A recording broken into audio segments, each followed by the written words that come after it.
They said my silence was proof I was lying.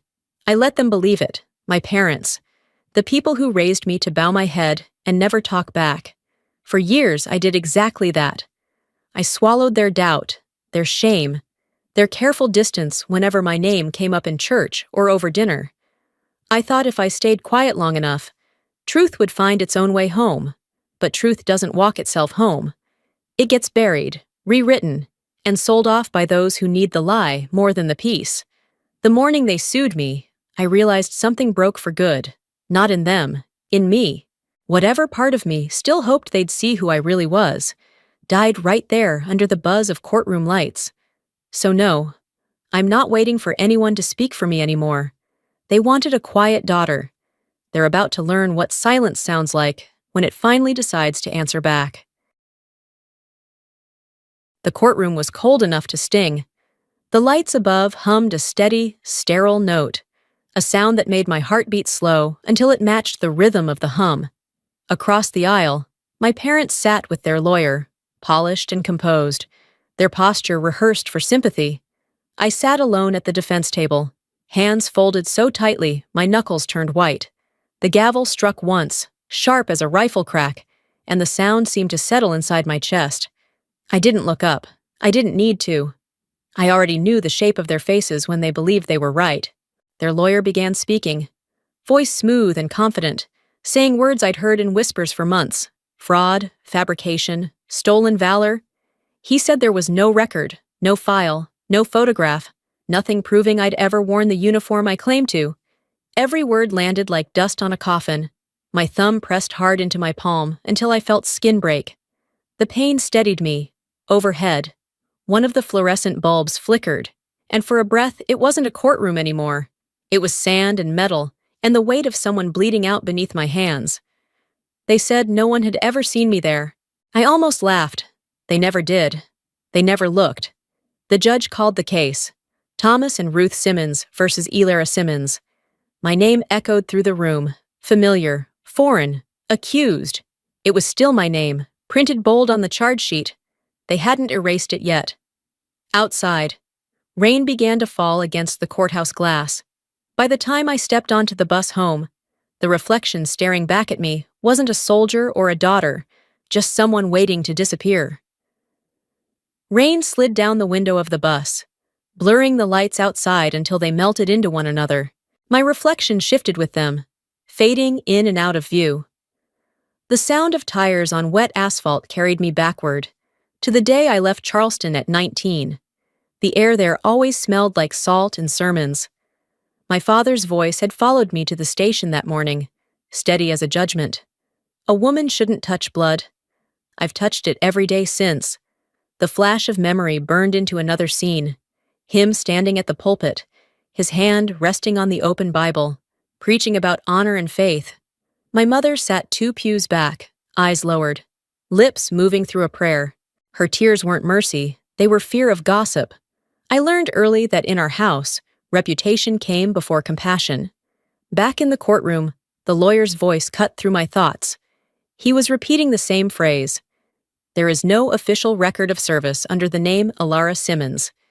Each word pressed down like a lid. I folded my hands tighter, pretending not to hear the sound of my own breathing. Then the memory that always found me came again. Homecoming. My shoulder in a sling, a half-burned medic insignia in my hand. My mother opened the door only halfway. "Oh, you're back," she said. My father asked if I still had health insurance. The light behind them flickered. Neither one stepped aside. I smiled because I didn't know what else to do. The bandage at my ribs bled through my shirt. Sometimes being wounded hurts less than being forgotten.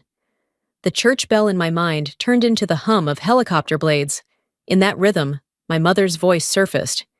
If you were really there, why hasn't anyone confirmed it? Because no one ever dares to look. The morning I opened the email from Veterans Affairs, the subject line stopped me cold. No active service record found for Elara Simmons. The words stared back like an obituary written before the death. I switched on the desk lamp. Its light pooled over the small wooden box I'd carried through 3 apartments. The lid was scorched on one edge. Inside lay a dog tag, half melted. The letters E, Sim, barely visible. My thumb traced the grooves as I whispered. I existed once, in a place no one dares to remember. I started searching online, reaching out through an old forum for medics. Replies came fast, then silence. One message blinked on screen. Don't contact us. Still under NDA. They're watching. Another. From an unknown address. K13, confidential humanitarian op. Don't dig deeper. That phrase hit harder than any accusation. My name hadn't just been misplaced. It had been erased. Deliberately, efficiently. By dusk, I called a pro bono lawyer for advice. He sounded tired, like he'd seen this before. If you disclose classified mission details, they can prosecute you. Legally. Miss Simmons, you don't exist. The line went quiet. I laughed once, the kind that shakes more than it sounds. Tears followed before I could stop them. For the first time, they were right about something. I don't exist, because they made sure of it. The headlines hit faster than any bullet. Every screen, every radio, every whisper carried my name. Fake hero mom. One banner read, "The woman who forged her war," on television. A newscaster smiled as she announced my trial like it was entertainment, her tone sweet with certainty. When I walked into the small clinic where I'd been working, the air changed. Conversations cut short. The nurse at the counter smiled too quickly. Another one turned away. Someone whispered that I'd said I'd been in Kandahar, but no one had ever seen proof. I kept walking. I had learned to stop bleeding with my bare hands. No one had ever taught me how to stop a wound that didn't show. By noon, the director called me into his office. His voice trembled with the same polite cowardice I'd come to recognize. They were putting me on leave until things are cleared up. It was temporary, he said. Everything about me had become temporary. I packed my locker. The hallway lights flickered overhead as I walked out. A patient, a retired Marine with one arm, stopped me. His voice was rough and low. "You're real," he said. "I can see it in your eyes." I nodded once and kept walking, carrying that sentence like a splint. That night, the phone rang, a number I didn't know.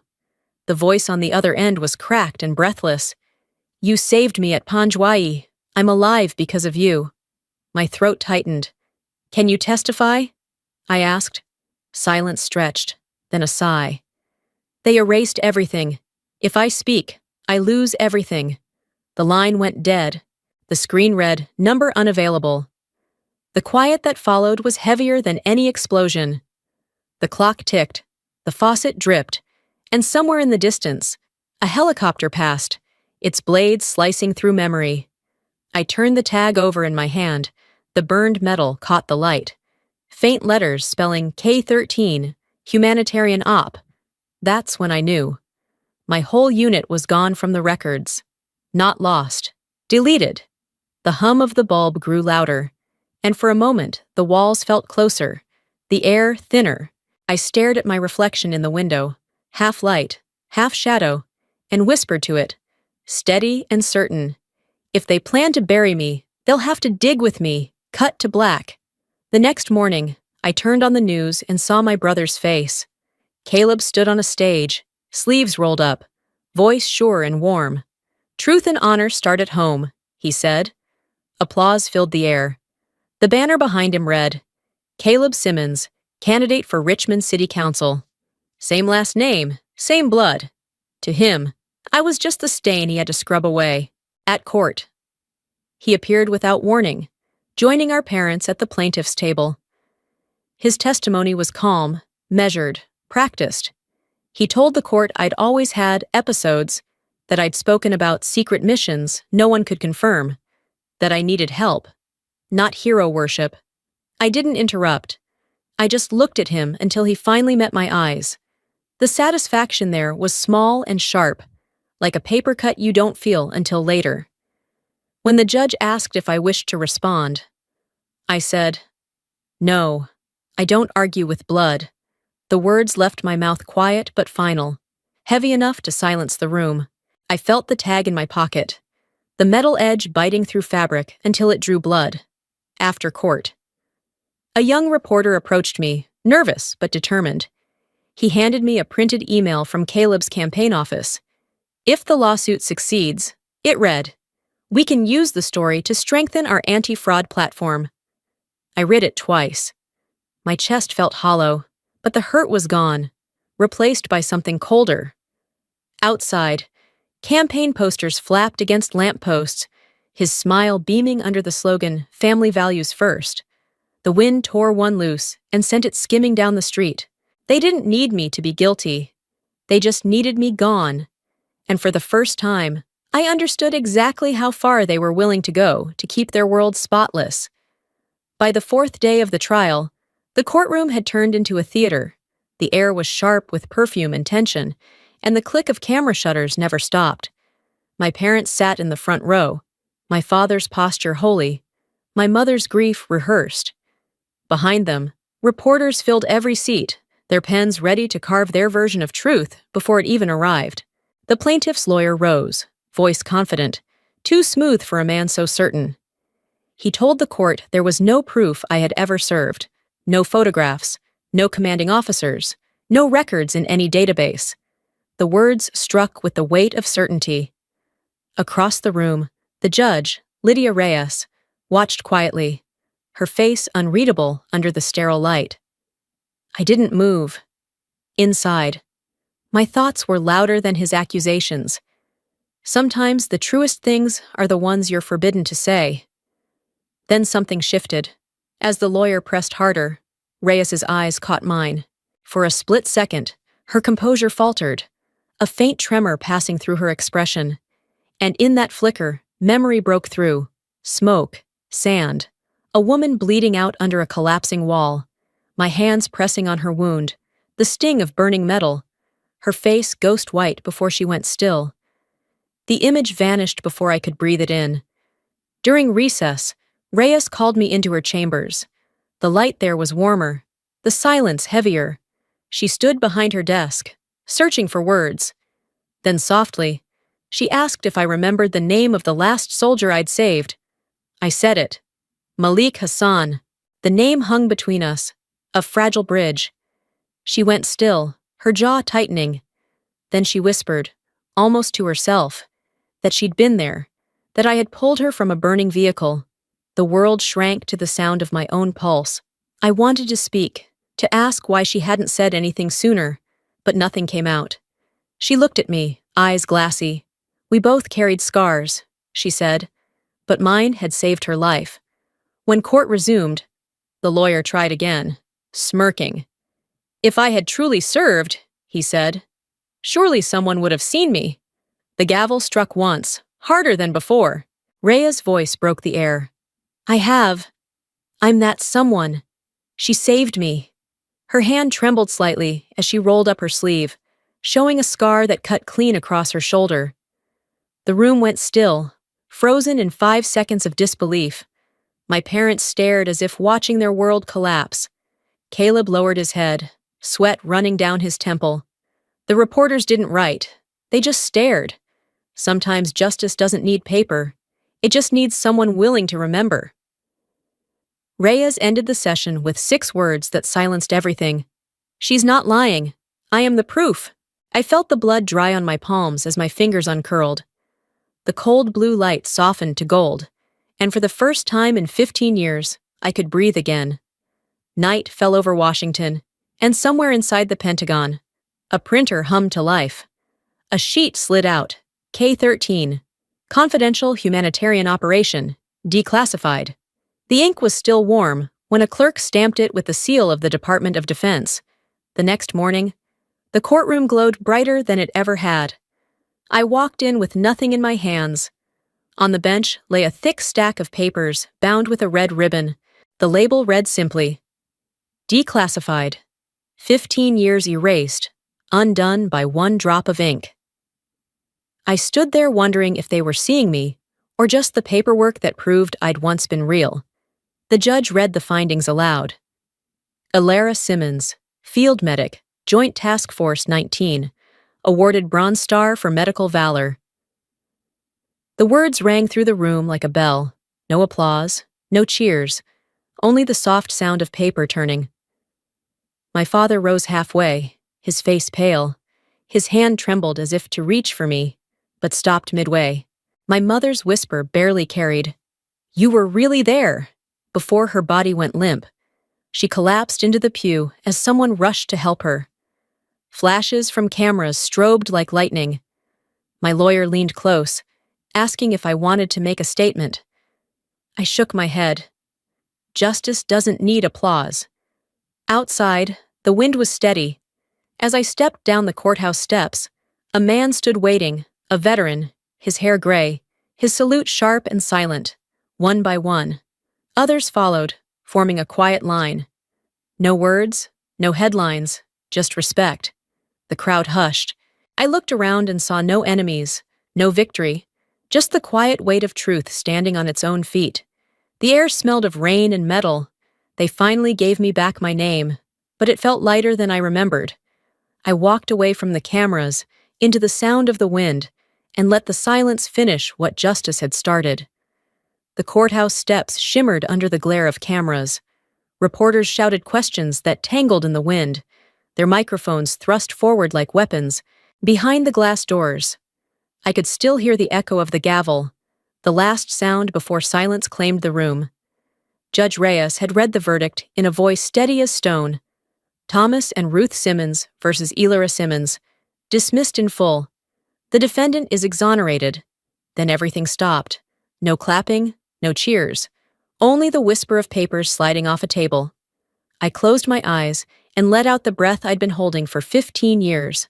They had spent so long erasing me, and with one stroke of ink, I existed again. No one would ever understand what it cost to stand upright in that moment. Outside, the flashbulbs went off in bursts, desperate to claim the story before it cooled. I said nothing. Across the street, a small line of women waited. Veterans, their posture straight, their eyes steady. They raised their hands in silent salute. One motion, unified and wordless. The sunset spilled over them like gold over scars. Real justice doesn't come with microphones. It doesn't perform. It remembers. As I walked away, the wind lifted a newspaper from the curb. The headline spinning past my feet. Fake veteran proven real. I watched it disappear down the street and murmured to no one at all. The truth never needed editing. The file came from the Department of Defense, stamped with the kind of seal that once made me stand straighter. The envelope was thick, heavy with silence. In a dim office somewhere, an old officer had cracked open the classified report, labeled K-13 Confidential Humanitarian Operation. The first lines told me everything. Civilian evacuation, unauthorized rescue of non-combatants, collateral incident suppressed. I read those words over and over under the soft buzz of my desk lamp. The light reflected off the paperwork, off my tired face, off years I could never reclaim. I wasn't forgotten. I was erased to cover someone else's sin. As I turned the pages, the truth unfolded in pieces too sharp to touch. My medical team had pulled 40 Afghan civilians out of a bombing zone, a zone marked friendly by mistake. We had broken orders to save lives, and to protect the reputation of those who gave the wrong coordinates. They deleted us from existence. A photo slipped out from between the pages. The sand, the smoke, my blood-soaked uniform, and Reyes, younger. My hands pressed against her wound.